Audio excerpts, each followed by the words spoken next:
Me afrimin e sezonit të festave, përdorimi i lëndëve piroteknike është gjithnjë më i pranishëm, duke rritur njëkohësisht edhe rrezikun për incidente. Qytetarët në Shkodër thonë se rrezikshmëria është lartë, veçanërisht kur përdoren nga fëmijët. Festat janë për kënaqësi, nuk janë luftë. Na do na qetësin më sa më të madhe. Mirë është edhe me blloku dhe bilet pakte njëtosion tonë. Do dalën i ligjit për t'i ndaluar këtë, se kanë më disa zjarë.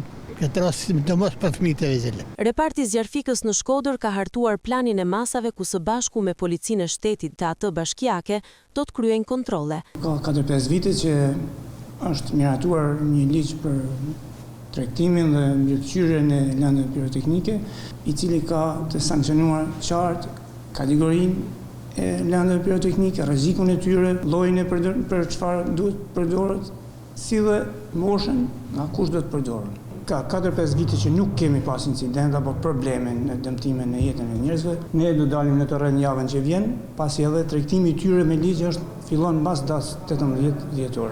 Do të kontrollojmë ato biznes, ato dyqane që merren me tregtimin e lëndëve piroteknike. Ponari thotë se ndalimi i tregtimit për moshën 9-12 vjeç, si dhe ndalimi për disa kategori të rrezikshme lëndesh piroteknike, ka dhënë efekte pozitive viteve të fundit. Çdo shkelje që lidhet me shitjen apo përdorimin e lëndëve piroteknike nga të miturit do të ndëshkohet sipas ligjit, ndërsa kontrollet do të vijojnë gjatë gjithë muajit.